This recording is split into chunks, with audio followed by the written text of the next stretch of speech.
Thank you brother, thank you for the wonderful message. ఎందుకంటే మగ్ధలేని మరియ పేరు పెట్టి నన్ను వాయించినట్లుగా ఉంది దేవుడు, ఆ చెంప ఈ చెంప. సో నేను కూడా చాలా విషయాల్లో గద్దించబడ్డాను. నేను కూడా మార్చుకోవాల్సినటువంటి అంశాలు దేవుడు మీ ద్వారా మాట్లాడాడు. దేవునికి స్తోత్రములు. నేను మా పుట్టింటికి వచ్చాను. నేను పుట్టింటికి వచ్చాను అనగానే వీడెవర్రా బాబు వచ్చి పుట్టింటికి వచ్చాడంటున్నారు. సుమారు 28 సంవత్సరాల క్రితం ఈ సంఘంలోనే నేను రక్షణ పొంది మరి మహిమలో చేర్చబడిన జాన్ ప్రసాద్ సార్ గారు నాకు బాప్తిస్మం ఇచ్చారు. నాకు అలా గుర్తుంది. బహుశా నేను ఈ సంఘంలో బాప్తిస్మం తీసుకున్న మొట్టమొదటి యవనస్తుని 96లో. అప్పుడు అక్కడ ఒక గుడిసెలో ఉండేది. నాకు కొంతమంది పేర్లు ఒక గుర్తుంది. 93 కదా, ఓకే సారీ, విజయమ్మ ఆంటీ గారు అంట. నాకు ఆ పేరు గుర్తుంది, అది ఫేస్ గుర్తు. మరి ఇప్పుడు ఉన్నారా? ఓకే. అంతగాని నన్ను గుర్తుపట్టారా? గుర్తుపట్టలేదు కదా. సో అప్పుడు చిన్నవాళ్ళమి. చాలా సంతోషం. ఆ దినాల్లో మేము రక్షించబడినటువంటి కొత్తలో దైవ సేవకులు పాస్టర్ రెవరెండ్ రవిబాబు గారు నా క్లాస్మేట్. హై స్కూల్ నుంచి మేమిద్దరము క్లాస్మేట్స్, కలిసి ఆడుకున్నాం, కలిసి తిరిగే వాళ్ళమి. ఇంటర్మీడియట్ వరకు రక్షణ కూడా ఏకకాలంలో ఇంచుమించు కొద్ది తేడాతో మరి మేము కూడా రక్షణలోకి వచ్చి ఈ సంఘంలో యవనస్తులుగా చేర్చబడ్డాము. ఆ కాలంలో ఎలా ఉండేదంటే మా పరిస్థితి, నేను చాలా కాలం తర్వాత వచ్చాను ఇక్కడికి. ఇది వాతావరణం అంతా నాకు చాలా డిఫరెంట్గా ఉంది. అప్పుడైతే గుడిసె. ఆ తర్వాత నేను మళ్ళీ ఇప్పుడే రావటము ఇక మందిరానికి. సో కొత్తగా రక్షణ పొందినటువంటి కాలం కదా అది, 96లో. సో ఇక మాకు ఎలా ఉండేదంటే, ఇక రవి నేను ఎప్పుడు కూడా రోడ్డు మీద నడిచేటప్పుడు భాషలతోనే పరిశుద్ధాత్మతో నింపబడి, మాకు ఎలా ఉండేదంటే ఈ రోమాలు ఎప్పుడు ఇలా నిక్కబొడుచుకున్నట్లుగా ఉండేది. మరి దేవుని ఆత్మచేత నింపబడి అలా కొనసాగుతూ ఉండేవాళ్ళమి. అక్కడ రైల్వే స్టేషన్ దగ్గర ఒక కాలనీ ఉంది. బహుశా అప్పుడు పాడుబడినట్లుగా ఉండేది, మరి ఇప్పుడు ఎలా ఉందో, ఇప్పుడు బాగా మాడిఫై అయినట్లుగా ఉంది బహుశా. అవన్నీ వదిలిపెట్టినటువంటి ఇల్లుల్లా ఉండేవి. బహుశా మనుషులు వెళ్ళిపోయారు, దయ్యాలు ఉండేవేమో అక్కడ, మాకు అలా అనిపించేది.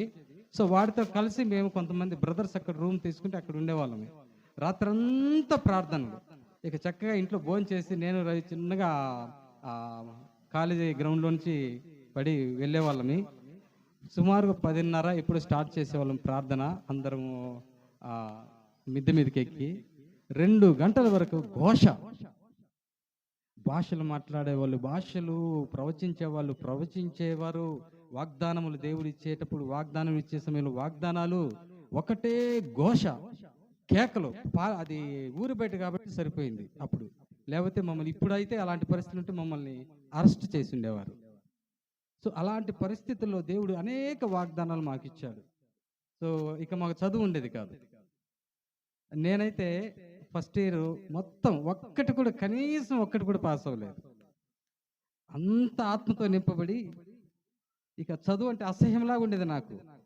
ఎప్పుడు ఏంటి సాయంత్రం రాత్రి అయితే ప్రార్థన, ఇంకా ఘోష. ఎగ్జామ్స్ మా కోసం ఆగవు కదా. మీ నాన్నగారు మాకు లెక్చరర్, ఇంగ్లీష్ లెక్చరర్. ఇంగ్లీష్ కూడా నేను ఫెయిల్ అయిపోయాను, మొత్తం ఫెయిల్ అయిపోయింది, పిచ్చెక్కిపోయింది. అప్పుడు స్పృహలోకి వచ్చాను. ఆత్మీయ లోకమే కాదు, ఈ భౌతికమైన లోకం కూడా ఉంది కదా ఇక్కడ, ఇప్పుడు నేను చదవాలి కదా అని అప్పుడు తీస్తే నాకేం అర్థం కావట్లేదు. నేను రవికి కూడా చెప్పలేదు, చాలా ఒత్తిడిగా ఉన్నాము. ఇలా చూస్తే కొండలు కనిపిస్తాయి రావిపాడు రోడ్లో దూరంగా. అక్కడికి వెళ్ళి చనిపోవాలనుకుని బయలుదేరాను నేను. ఇక ఇది రక్షణ పొందిన తర్వాత సంగతి. ఇక మైండ్ అంతా బ్లాంక్ అయిపోయింది, మొత్తం ఒక్కటి కూడా పాస్ కాలేదు. ఇక మళ్ళీ ఇప్పుడు సప్లిమెంటరీకి నేను ఎలా పాస్ అవ్వాలి?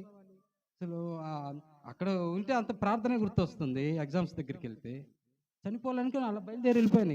ఇక రాకూడదు, అక్కడే కొండల్లో ఉండేది. రూట్ మార్చుకున్నాను. ఇక్కడ కాదు, నక్కలగండి దగ్గరికి వెళ్ళి చనిపోవాలని అక్కడికి బయలుదేరాను, రైల్వే ట్రాక్ పట్టుకొని. అప్పుడు దేవుడు ఈ విషయాలు నేను ఎందుకు చెప్తానంటే, దేవుడు నా జీవితంలో చేసినటువంటి అద్భుతాలు, ఆనాడు సంఘముగా దైవ సేవకులుగా మా గురించి చేసినటువంటి ప్రార్థనలు, ఇక్కడ మేము ఈ సహవాసంలో పొందుకున్నటువంటి ఆశీర్వాదాలు మా జీవితాల్లో కొద్దిగా లేట్ అయినా కూడా మరి దైవ సేవకులు రవికి కానీ నాకు కానీ ఎలా నెరవేరుతొచ్చాయో మీకు కొంచెం నేను సాక్షి రూపంగా చెప్తున్నాను అంతే. ఇక దేవుడి లోపల నుంచి నో వెళ్ళు, ఇంటికి వెళ్ళు అన్నాడు. ఇక అలాగనే సరే ఇంటికి వెళ్తాను, బుక్స్ పట్టుకుని, చేతిలో బుక్స్ ఉన్నాయి, బుక్స్తో వెళ్ళి చనిపోవాలనుకున్నాను. అలా వచ్చేసాను, వెనక్కి వచ్చేసి ఇక ఏదో కష్టపడ్డాను. జస్ట్ ఇంటికి వచ్చానండి, విత్ ఇన్ 1 monthలో పిక్చర్ మొత్తం మారిపోయింది. నా ప్యాటర్న్ అంతా నా కోసమని ఒక వ్యక్తిని నడిపించాడు, చాలా దూరం నుంచి ఒక వ్యక్తిని నడిపించాడు. మొత్తం నోట్స్ రాశారు నా కోసం, సులువుగా అర్థమయ్యేటట్లుగా రాసి వాళ్ళు నిద్రపోకుండా నన్ను నిద్రపోనియకుండా చదివించారండి. ఒక్కసారి మొత్తం సబ్జెక్ట్స్ పాస్ అయిపోయాను. ఇక ఆ తర్వాత స్టడీస్లో అంటే దేవుడు ఎందుకు ఎలా ఇంత కార్యాలు చేస్తాడు, ఇంత మార్పు వస్తుందా?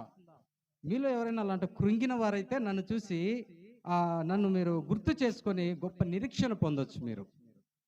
ఆ తర్వాత మళ్ళీ నా స్టడీస్ ఎక్కడ ఆగాయంటే, యూనివర్సిటీలో post graduation MSc biochemistry Andhra university క్యాంపస్లో వచ్చింది నాకు సీటు. సో ఒకప్పుడు అసలు చచ్చిపోవాలనుకున్న వాడిని అదే ఇంటర్ కూడా నేను బైపీసీ అనుకున్నారు. మళ్ళీ అంత పెద్ద కోర్సు నాకెక్కడిది, ఏదో చిన్న కోర్సు ఏదో చదువుకున్నాను అనమాట. సో ఆ తర్వాత మరి ఇక ఇంగ్లీష్ ఒక్క ముక్క వచ్చేది కాదు. సార్ చాలా కష్టపడి చెప్పేవారు పాపం. రేయ్ ఇఫ్ అంటే ఏంట్రా అన్నాడు ఒకసారి లేపి. ఇఫ్ అంటే ఏముంది, ఏది ఇంటర్మీడియట్లో ఇతర చూపులు చూస్తున్నాను, ఇఫ్ అంటే ఏంటి, ఏదో ఏంటది మరి నాకు తెలియదు కదా. అలాంటి పరిస్థితుల్లో దేవుడు నా చదువుని రిపేర్ చేస్తూ వచ్చాడు, నా ఆత్మీయ స్థితిని రిపేర్ చేస్తూ వచ్చాడు.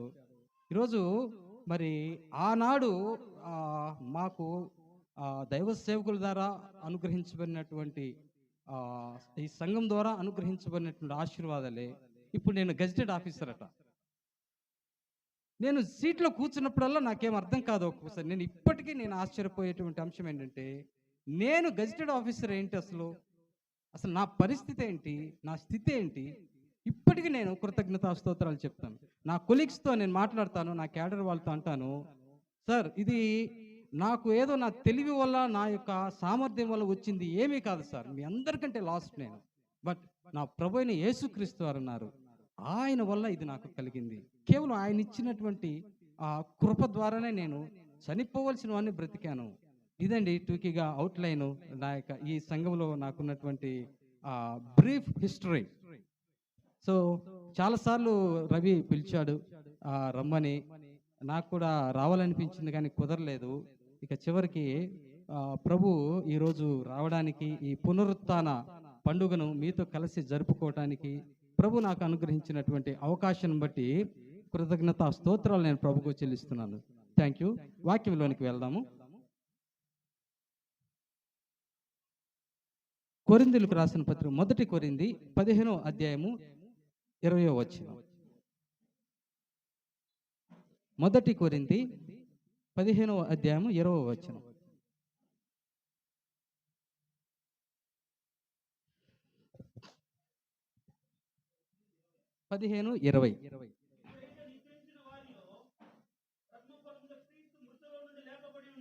చాలు. ఇప్పుడైతే నిద్రించిన వారిలో ప్రథమ ఫలముగా క్రీస్తు మృతులలో నుండి లేపబడి ఉన్నాడు. ప్రార్థన చేసుకుందాం. పరిశుద్ధ జీవాధిపతి, నీ పరిశుద్ధ పాదములకు కృతజ్ఞతా స్తోత్రాలు చెల్లిస్తున్నాం. చదవబడిన లేఖనము మీ మాట తండ్రి కనికరించి మీ ఆత్మ ద్వారా మాకు వివరించి మా ఆత్మలకు మేలును మీ నామమునకు మహిమ కలిగించుకొనమని యేసు నామములో ప్రార్థించి వేడుకుంటున్నాము తండ్రి, ఆమేన్. ఇక్కడ మనం ఈ వాక్య భాగాన్ని పరిశీలించినట్లయితే, నేను ఎక్కువసేపు ప్రొలాంగ్ చేయను, కొంచెం మీరు కాన్సన్ట్రేషన్తో వింటే నా మాటలు త్వరగా క్లోజ్ చేయడానికి అవకాశం ఉంటుంది. ఇప్పుడైతే నిద్రించిన వారిలో ప్రథమ ఫలముగా క్రీస్తు మృతులలో నుండి లేపబడి ఉన్నాడు. క్రీస్తు ఎందుకు చనిపోవాల్సి వచ్చింది? అసలు ఎందుకు మరలా మృతులలో నుండి ప్రథమ ఫలముగా లేపబడాల్సి వచ్చింది? అసలు ఈరోజు ఆయన పునరుత్థానం కదా మనం జ్ఞాపకం చేసుకుంటున్నాం. మృతులలో నుండి ఆయన పునరుత్థానుడు అవ్వవలసినటువంటి అవసరం ఏమొచ్చింది? ఆ పునరుత్థానం వలన మనకు లాభం ఏంటి, అసలు ఏం జరుగుతుంది మనలో అనేటువంటిది మనము కొద్దిగా కొన్ని మాటలు మనము షేర్ చేసుకున్నట్లయితే, మొదటిగా మనము గమనించినట్లయితే ఆది కాండంలో 1వ అధ్యాయము 26వ వచనంలో ఒక మాట వ్రాయబడింది. అదేమిటంటే, అవసరం లేదు, ఈ వచనం నేను చెప్తాను, వినండి. చదవమన్నప్పుడు చదవండి, సరిపోతుంది. దేవుడు మనిషిని తయారు చేయాలనుకున్నాడు. దేవుడు మనిషిని తయారు చేయాలనుకున్నప్పుడు ఆయన ఏమనుకున్నాడంటే, తన స్వరూపమందు, మన స్వరూపమందు, మన పోలిక చొప్పున నరులను చేయుదము అని అనుకున్నాడు.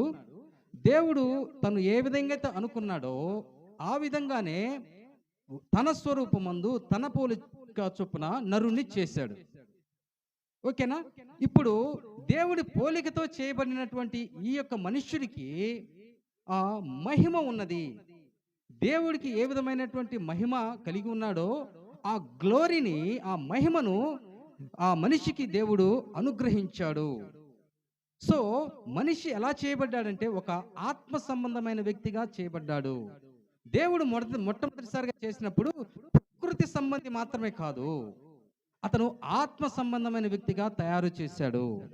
అయితే దేవుడు చేసినటువంటి ఈ నిర్మాణంలో మనిషిలో ఒక్కసారి మనిషిని ఒక మనిషిగానే చేయలేదు. ఈ మనిషిలో 3 పార్ట్స్తో సహా చేశాడు. మనిషిలో 3 భాగాలు ఉన్నాయి. అదేమిటంటే 1వ తెస్స 5వ అధ్యాయము 23వ వచనం ఒకసారి చూద్దాము. 1వ తెస్స 5:23.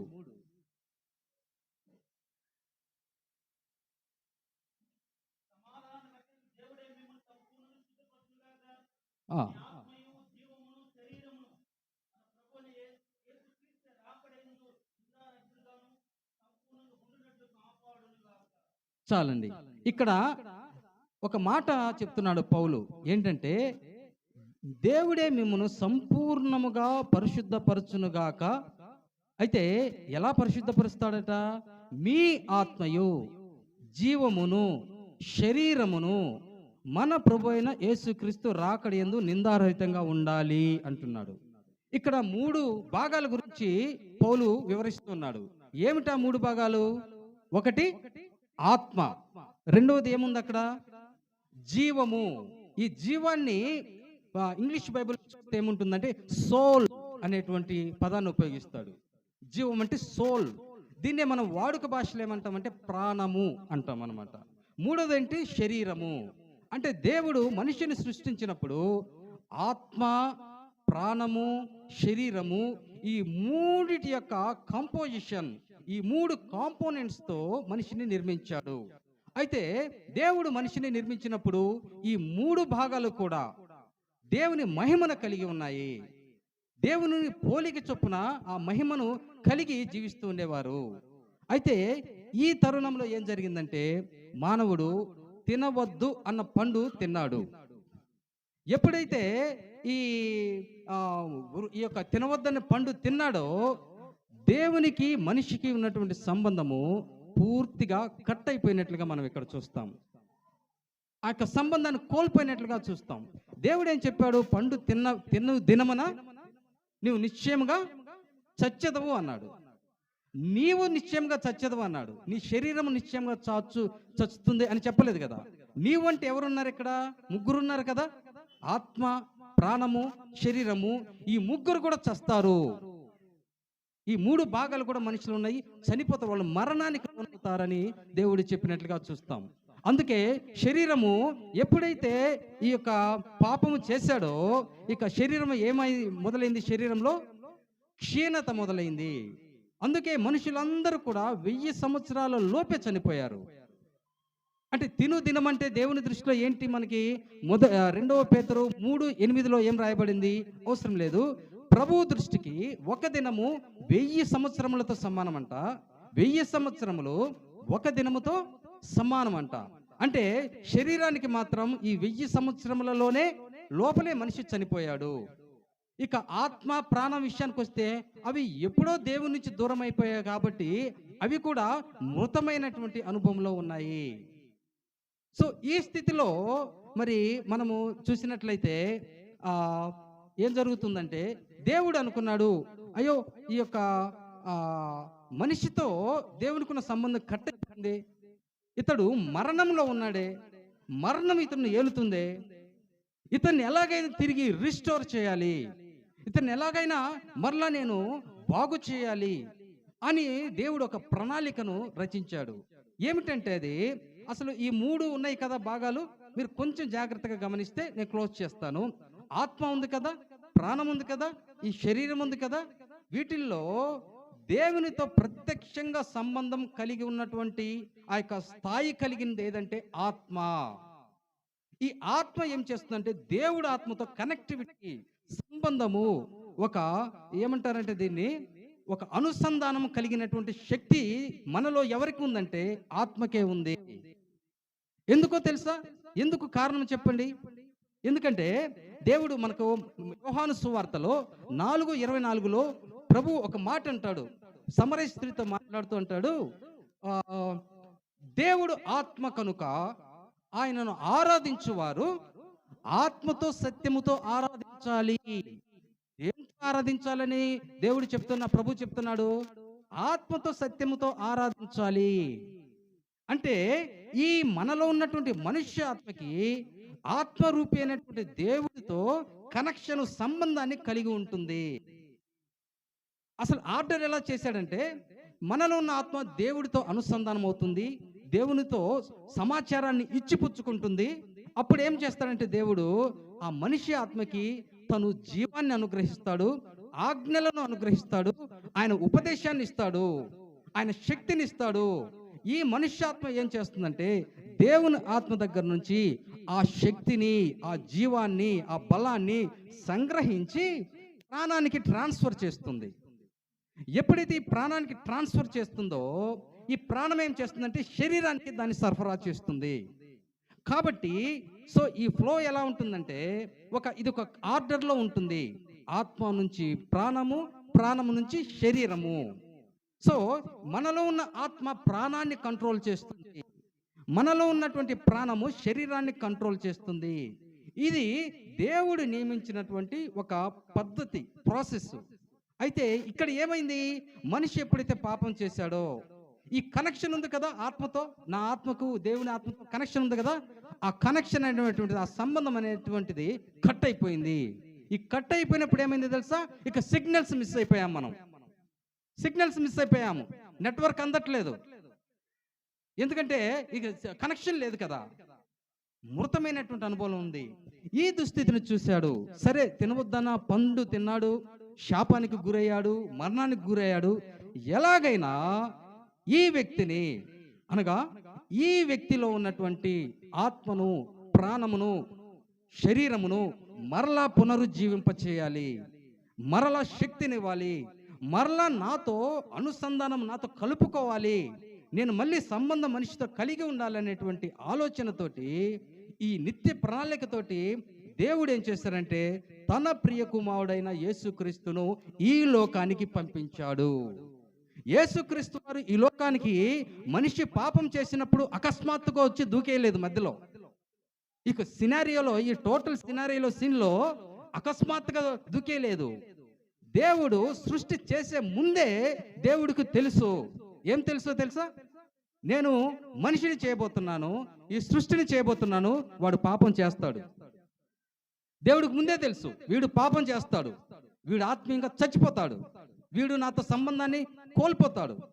అయితే యేసుక్రీస్తు తన కుమారుడితో చెప్తున్నాడు, అయితే నువ్వేం చేయాలంటే ఆ పాపానికి ప్రాయశ్చిత్తంగా నువ్వు భూమి మీదకి వెళ్ళాలి.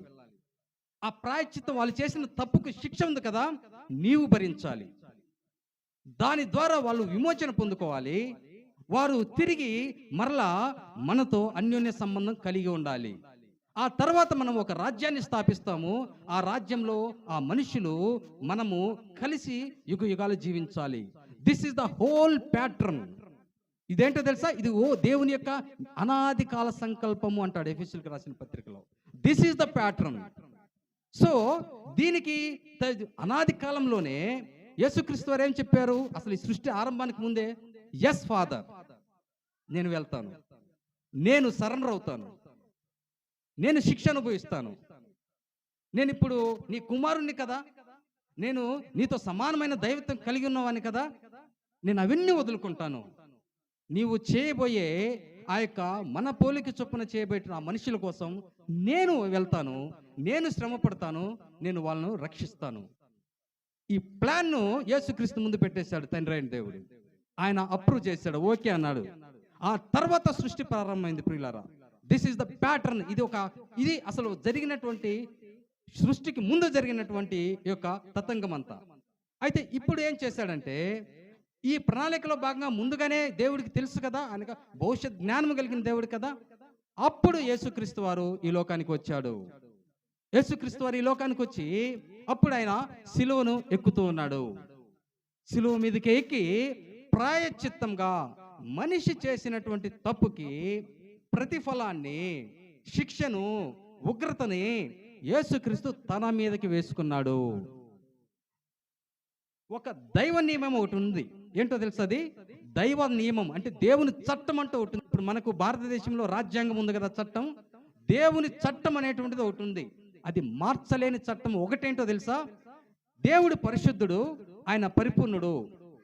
ఎవడైనా ఎప్పుడైనా పాపము చేస్తే, వాడు దేవదూత అవ్వచ్చు, మనిషి అవ్వచ్చు, మరి ఎవడైనా అవ్వచ్చు, ఎవడైనా పాపము చేస్తే దేవుని ఉగ్రత వాడి మీదకి వస్తుంది, వాడు శిక్షించబడాలి. ఇంతే. ఇంకా ఇది మార్చలేనటువంటి దైవ రాజశాసనం అన్నమాట. ఇది ఇంకా దీనికి చేంజ్ ఉండదు. ఇంకా ఎవడైనా తప్పు చేస్తే ఇంక వాడు అవుట్, అంతే.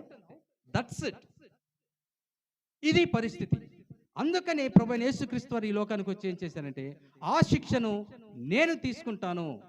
ఎప్పుడైతే యేసుక్రీస్తు శిలువ మీదకి ఎక్కారో, అసలు అది ఆ యొక్క ప్యాటర్న్ మనకి బయటికి కనిపించినటువంటి దృశ్యము మనము విశ్వాసం ద్వారా ఆత్మనేత్రాలతో చూస్తే గగురుపాటు వస్తుంది, మనకి వణుకు వస్తుంది. ఎందుకంటే దేవుని ఉగ్రత ఉంటుందో తెలియదు కదా, దానికి తీవ్రత ఏంటో తెలియదు కదా. ఇప్పుడు సారు లాగి నన్ను కొట్టాడు అనుకో వీపు మీద, ఇప్పుడు నేను మెలికలు తిరిగిపోతాను. చూసేవాళ్ళు ఏమంటారు, నవ్వుకుంటారు కదా. ఆ దెబ్బ నాకు తెలుసు కానీ మీకు తెలుసా? తెలియదు కదా. ఏమంటారు? అరే వాడిని సార్ కొట్టారా అంటారు. కొట్టడం ఏంటో చంపారా అంటాడు ఎవడు? దెబ్బతిన్నవాడు కదా. సో దాని తీవ్రత అనేది యేసుక్రీస్తుకు మాత్రమే తెలుసు. అదెంత భయానకమైనదో, అదెంత ఘోరమైనదో, అదెంత అన్బేరబుల్ పెయినో. మనకు కనిపించేది సిలువలో ఎలా ఉంటుందంటే 3 మేకుల మీద వేలాడుతున్నట్లుగా కనిపిస్తాడు, అంతేనా? ఆ మాత్రం దానికైనా యేసుక్రీస్తు సిలువ మీదకి ఎక్కింది. ఆయన పడినటువంటి వేదనను డిస్క్రిప్షన్ ఇవ్వడానికి యేసుక్రీస్తు వారు పుట్టక ముందే ఆయన ఏ విధంగా శ్రమ పడతాడో యెషయా గ్రంథము 53 అధ్యాయంలో వివరణాత్మకంగా ఉంటుంది. ఆయనకు స్వరూపమైనను సొగసైనను లేదు. మనం అతన్ని చూచి అపేక్షించినట్టుగా ఆయనకు స్వరూపము లేదు. అసలు ఆయన షేప్ అవుట్ అయిపోయాడంటండి.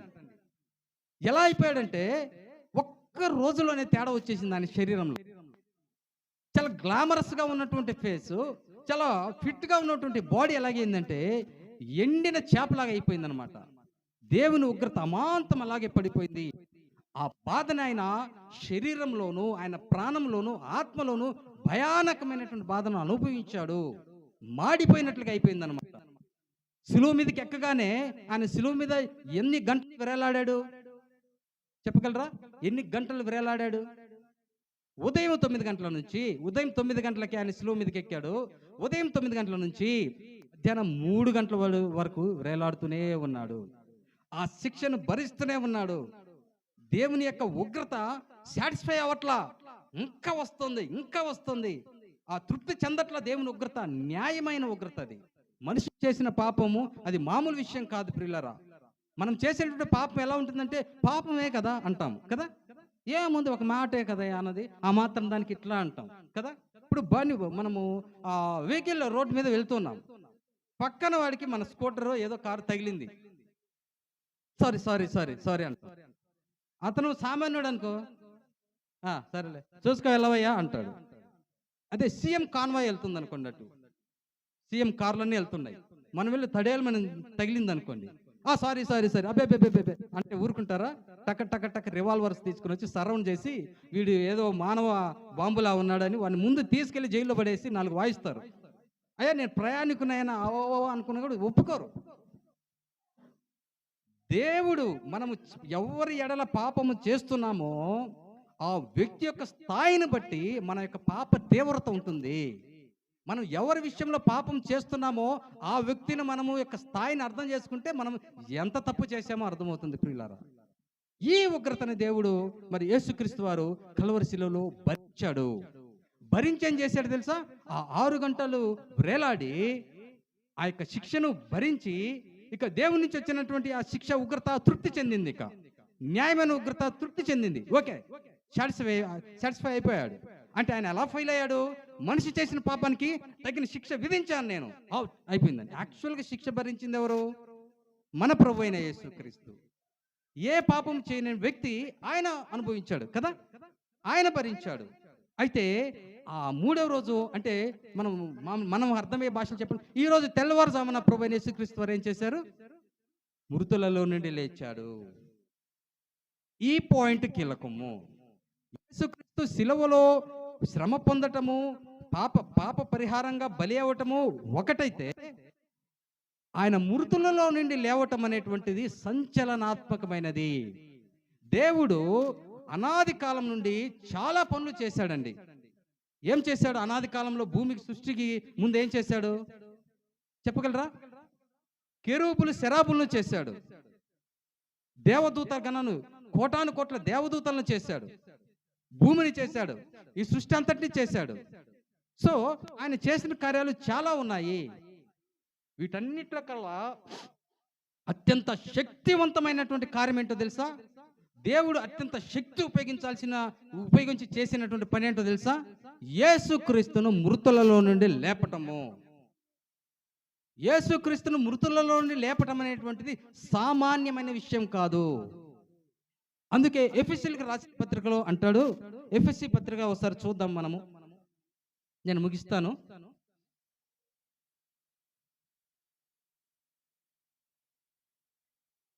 ఎఫెసీ 1వ అధ్యాయము 19వ వచనం చూస్తే నేను చదువుతానండి.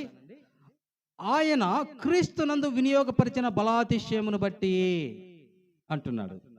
ఆయన క్రీస్తునందు వినియోగపరిచిన బలాతిశయమును బట్టి, ఈ బలాతిశయం చేత యేసుక్రీస్తును మృతులలో నుండి లేపాడు. అయితే మృతులలో నుండి లేచాడు కదండి, మనకు ఒరిగేదేంటి? మనము మనము ఈ యొక్క విషయాన్ని మనం ఒకసారి చూస్తే రోమా 10:9 వచనం ఒకసారి చదువుకుందాము. రోమా 10:9. అదేమనగా యేసు ప్రభువుని నీ నోటితో ఒప్పుకొని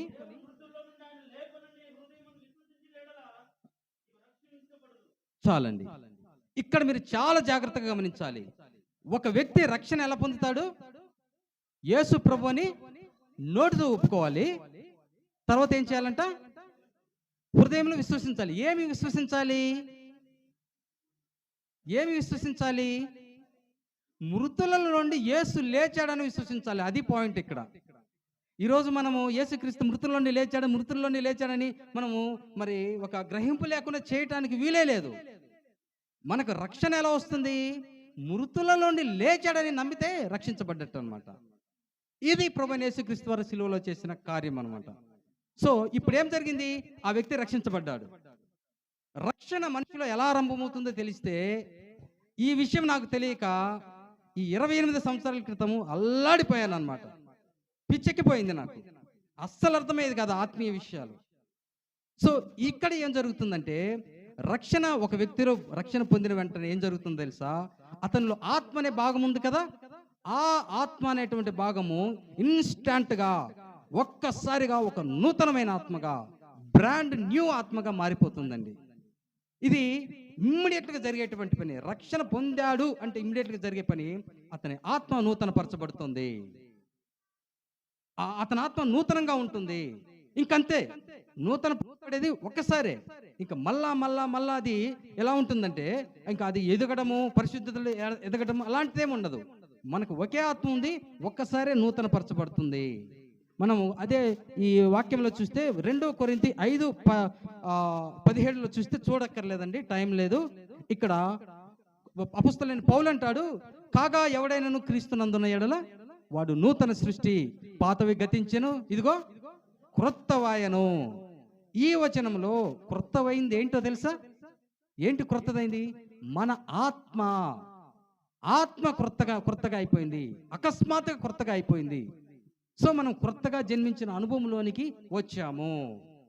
సో ఎప్పుడైతే ఈ క్రొత్తగా ఈ యొక్క క్రొత్త ఆత్మ మనం పొందుకున్నామో, 1 కొరింథీ 6:17లో రాయబడినట్టుగా ఈ క్రొత్తగా జన్మించిన ఆత్మ ఏమవుతుందంటే క్రీస్తుతో ఏకాత్మ అవుతుంది. అక్కడ రాయబడిందండి రిఫరెన్స్ లో. క్రీస్తుతో కలిసిపోతుంది, క్రీస్తు ఆత్మగా మారిపోతుంది. సో ఆ పార్ట్ అయిపోయింది. మనిషి కోల్పోయినటువంటి సంబంధాన్ని మొదట ఎక్కడ జరిగింది? రిస్టోరేషను ఆత్మ అనేటువంటి భాగంలో జరిగింది. ఇప్పుడు రెండో కేటగిరీ ఏంటి? రెండో భాగం ఏంటి? మనలో ప్రాణము అన్నాం కదా. ఇప్పుడు ప్రాణం సంగతి డీల్ చేసుకోవాలి.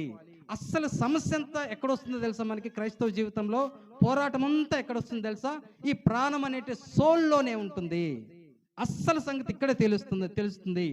ఎందుకో తెలుసా మనకి ప్రాబ్లం ఉండేది ఇక్కడ ప్రాణంలో? ఈ ప్రాణంలో ఉండేటువంటి భాగాలు ఏంటో తెలుసా? ఒకటి మనస్సు ఉంటుంది. ఆత్మలో కాదు మనస్సు, ప్రాణంలో మనస్సు ఉంటుంది. సెల్ఫ్ విల్ ఉంటుంది, అంటే స్వచిత్తం ఉంటుంది. నేను అంటాం కదా, వాడు ఎక్కడ ఉంటాడంటే ప్రాణ భాగంలో ఉంటాడు. మన ఆలోచనలు ఉంటాయి కదా, తలంపులు మనం తలంచుతూ ఉంటాం కదా, ఇవన్నీ కూడా ఈ ప్రాణంలోనే ఇక సోల్లో ఉంటాయి అన్నమాట. అందుకోసమనే మనం ఏ వ్యక్తి అయినా నూతన జన్మ అనుభవం పొందిన తర్వాత ఇది మాత్రం అంత తొందరగా మారదు. ఏది? ఆత్మ మారినంత క్విక్గా ఒక్క దెబ్బకి ఇది మారదు. ఇది ఎప్పుడు మారుతుందంటే వీడి సంగతి చాలా వీడు ఎలా ఉంటాడంటే, ఈ మనస్సు అనేవాడు ప్రాచీనమైన స్వభావం కలిగి ఉంటాడు నాలో. ఏది? నమ్మి బాప్తిసం పొందినప్పటికీ వీడు పాపం చేయటంలో చాలా నిష్ఠాగరిష్ఠుడు అనమాట, చాలా సిద్ధహస్తుడు. ఎందుకంటే ఈ మనస్సు, ఈ యొక్క నేను అనేటువంటి వీడు చాలా సీనియర్ మోస్ట్ సిన్నర్ అనమాట నాలో, నా క్యారెక్టర్లో, నా స్వభావంలో. అందుకే పరిశుద్ధ గ్రంథం రాయబడుతుంది ఏముందంటే, ఈ స్వభావాన్ని, నా మనస్సుకున్నటువంటి ప్రాచీన స్వభావాన్ని, నేను అనేటువంటి ఉన్న ప్రాచీన స్వభావాన్ని ఏమంటాడంటే, ఆ యొక్క స్థితిని ఏమంటాడంటే ప్రాచీన స్వభావం, పాత స్వభావము అంటాడు. ఈ పాత స్వభావము మనం నమ్మి బాప్తిసం పొందిన వెంటనే ఒక్కసారి నూతనంగా అయిపోము. ఇక్కడే నేను డిసప్పాయింట్ అయ్యాను. నేను 28 సంవత్సరాల క్రితం బాప్తిసం పొందినప్పుడు ఒక్కసారి ఇదిగో నువ్వు నూతన సృష్టి అయిపోయావు, కొత్తగా హామ్ ఫట్ అన్నట్టుగా చెప్పేసరికి అయిపోయానా? ఇంకేం అయిపోయాను కదా. మళ్ళీ ఇంటికి వచ్చేసరికి తలంపులు వస్తున్నాయి. మళ్ళీ మొదలైంది. అరే ఏం జరుగుతుంది నాలో? ఇప్పుడే కదా మునిగి వచ్చాను, ఏం జరుగుతుంది నాలో? బెత్తరపోయాను అసలు.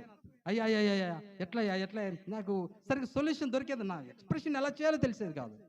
కానీ వాక్యంలో ఏం రాయబడుతుంది తెలుసా? వీడు చాలా డేంజరస్, వీడు ఒక్కసారిగా పోడు. ఎందుకో తెలుసా? నా ప్రాచీన స్వభావము, నా ప్రాణంలో ఉన్నటువంటి ఈ ప్రాచీన పురుషుడి యొక్క స్వభావము, నా మనస్సు అనేటువంటిది ఎంత సీనియరో తెలుసా? ఉదాహరణకి నా వయసు 45 సంవత్సరాలు. నేను పుట్టినప్పటి నుంచి నాతో మనసు ఉంది కదా. అంటే నా సీనియారిటీ అంతా పాపం విషయంలో 45 సంవత్సరాలు. ఈ చిన్నప్పటి నుంచి నా మనసుని, నా యొక్క ఆలోచనలను నేను దేంతో పెంచి పోషించుకున్నాను? పాపంతో. ఎందుకంటే నేను చెడు లోకంలో ఉన్నాను కదా, చెడు పాపంలో ఉన్నాను కదా. అందుకని వీడు అంత తొందరగా మారడు. వీడు చాలా మొండి ఘట్టం లాంటి వాడు అనమాట. ఇప్పుడు నేను కొత్తగా రక్షణ పొందినప్పుడు నా ఆత్మ నూతన పరచబడిందని చెప్పుకున్నాను కదా. నా ఆత్మ వయసు ఎంత? నేను ఎప్పుడు బాప్తిసం తీసుకున్నాను? 93లో తీసుకున్నాను. అంటే ఇప్పటికి ఎన్ని సంవత్సరాలు అయింది? ఇంచుమించు ఒక 30 సంవత్సరాలు అయింది. కానీ నేను ఎప్పుడు పుట్టాను? 45 సంవత్సరాల క్రితం పుట్టాను. 45 సంవత్సరాల క్రితము నాలో ప్రాచీన స్వభావం ఉంది, అంత సీనియర్ అనమాట. సో నా ఆత్మ ఎప్పుడు పుట్టాడు? 30 సంవత్సరాల క్రితం పుట్టాడు. ఎవడు సీనియరు, ఎవడు బలవంతుడు? ఇప్పుడు ప్రాణమే కదా, నా ప్రాచీన స్వభావమే కదా. వీడి మీద నూతనంగా తయారైనటువంటి నా ఆత్మ దాడి చేయటం మొదలు పెడుతుంది. చెడ్డవాడా, తగ్గు తగ్గు తగ్గు అంటుందన్నమాట. దేవుని కృపను పొందుకొని, పరిశుద్ధాత్మ శక్తిని పొందుకొని, దేవుని యొక్క యేసుక్రీస్తు యొక్క పునరుత్థాన శక్తిని పొందుకొని, ఈ కొత్తగా జన్మించినటువంటి ఆత్మ ప్రాచీన స్వభావం ఉందే ఈ ప్రాణంలో, అక్కడికి వెళ్ళి ఈ మనస్సు యొక్క, ఈ ఆశల యొక్క, కోరికల యొక్క ప్రాచీన స్వభావాన్ని ఇక అటాక్ చేయడం మొదలు పెడుతుంది, యుద్ధం ప్రకటించడం మొదలు పెడుతుంది. ఇక్కడ జరుగుతుందనే అసలైన వార్ ఇది. ఇక్కడ వాడు గెలుస్తాడా ఓడతాడా, వాడు ఆత్మీయ జీవితంలో జయ జీవితం కలిగి ఉంటాడా లేకపోతే వెనక్కి వెళ్ళిపోతాడా, ఇది బ్యాటిల్ అన్నమాట ఇక్కడ. సో కాబట్టి దేవుడు ఏం చేయాలనుకున్నాడంటే దీన్ని అకస్మాత్తుగా జరిగే ప్రక్రియ కాదు, రోజు రోజుగా మనస్సు. అందుకే అంటాడు మీ మనస్సు మారి నూతనమొకట వలన రూపాంతరము పొందాలి. మనం క్రమక్రమంగా రూపాంతరం పొందాలి, అకస్మాత్తుగా వచ్చేదు. వాక్యముతోనూ పరిశుద్ధుల సహవాసంతోనూ పరిశుద్ధాత్మ శక్తితోనూ మనం ఏం చేయాలంటే స్టెప్ బై స్టెప్ మనం అధిగమించుకుంటూ వెళ్ళాలి. ఇంతగా దైవ సేవకులు చెప్పారు, అక్కడ కనాను దేశంలో రాక్షసులు ఉన్నారు.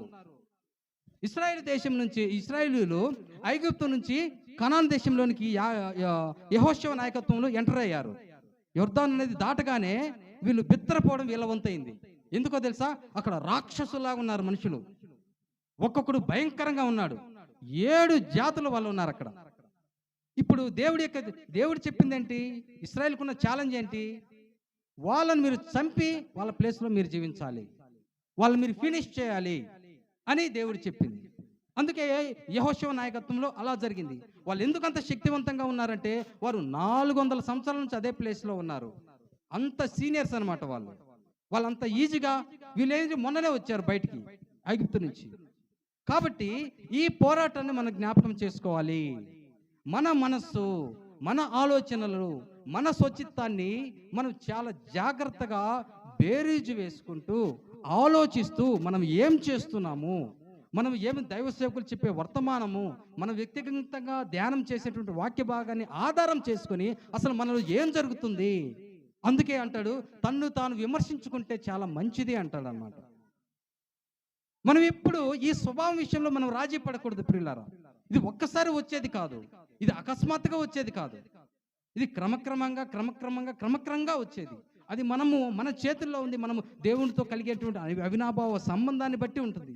అంతేగాని ఈ మనసు ఏంటో పాడు మనసు, లేకపోతే ఈ స్వచిత్తం ఏంటో పాడు స్వచిత్తం, పోని దీని పాపని దీని పోని అంటే మాత్రం మన నరకానికి తీసుకెళ్తుంది. అది దాన్ని వదలకూడదు, దాన్ని వెంటపడాలి. యేసు నామములో గద్దిస్తున్నాను, దేవుని వాక్యములో అక్కడ అలా ఉంది, దేవుని వాక్యంలో అలా ఉంది, అలా మాట్లాడకూడదు. మనసా అనుచుకో. అందుకనే మనసును పట్టుకునేవాడు చాలా గొప్పవాడట. ఒకడు పట్టణాన్ని పట్టుకోవడం కంటే కూడా మనస్సును పట్టుకోవాలి.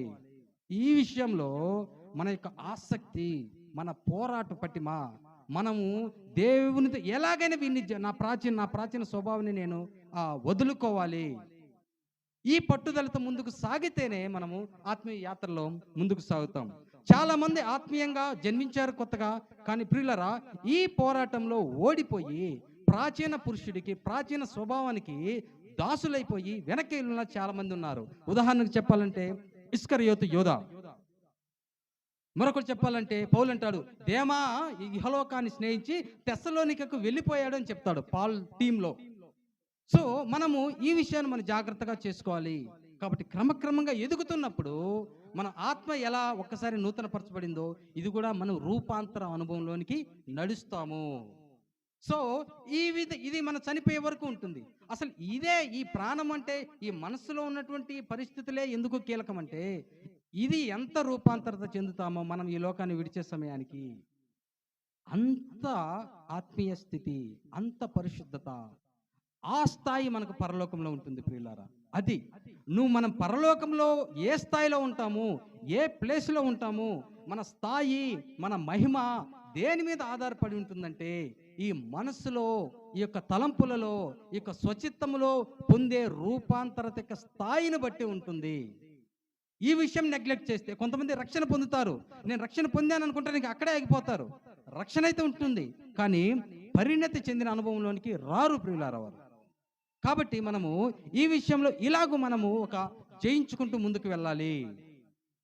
ఆ తర్వాత ఏంటి, నెక్స్ట్ భాగం ఏంటి, మనకి శరీరము అంటాము. ఈ శరీరము ఎలా మహిమను పొందుకుంటుంది? ప్రాణమేమో రూపాంతర అనుభవంతో క్రమక్రమంగా మహిమను పొందుకుంటుంది, దేవునితో కోల్పోయినటువంటి మహిమ. ఇప్పుడు శరీరానికి ఎలా వస్తుంది ఈ యొక్క మహిమ? పునరుత్థానంలో వస్తుంది. మనము తెస్సలోనిక పత్రికలో చూస్తాం కదా, 1వ తెస్సలోనికలో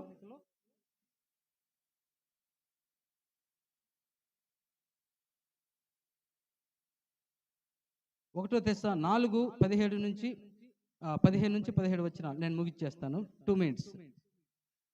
1 తెస్స 4:15, 17.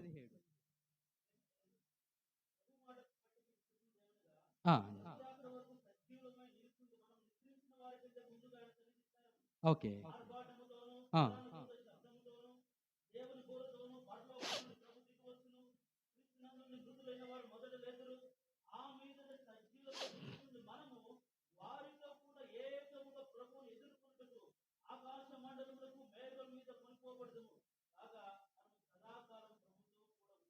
దట్స్ ఇట్ అండి. ఈరోజు యేసుక్రీస్తు వారు ప్రథమ ఫలంగా లేపబడ్డాడు కదా. ప్రథమ ఫలముగా ఆయన లేపబడ్డాడు. ఆ తర్వాత మనము లేపబడతాము. పునరుత్థానం అనేది శరీరానికే, ఆత్మకి, ప్రాణానికి కాదు. ఈ పునరుత్థానం మనం చనిపోయిన తర్వాత మట్టిలో నుండి లేచేదేంటో తెలుసా? ఈ శరీరమే. ఈ శరీరము మహిమను ధరించుకుంటుంది. ఈ మహిమను ధరించుకొని మనము దేవుని సన్నిధికి చేరుతాము. కాబట్టి ప్రియులారా, మనము యొక్క మనస్సు, మనము ఇక్కడ చేసే క్రియలే మన వెంట వస్తాయి. మనం ఏమి చేస్తామో, ఇక్కడ మనం ఏ పని అయితే చేస్తామో దాని యొక్క ప్రతిఫలాన్ని మనం పొందుకోవడానికి నీతిగల న్యాయాధిపతి ముందు ఒకరోజు మనందరము, నీతిమంతులమందరము ప్రత్యక్షమవుతాము. లెక్క చెప్పాలి. మనం చేసిన వాటికి ప్రభు ప్రతిఫలం ఇస్తాడు.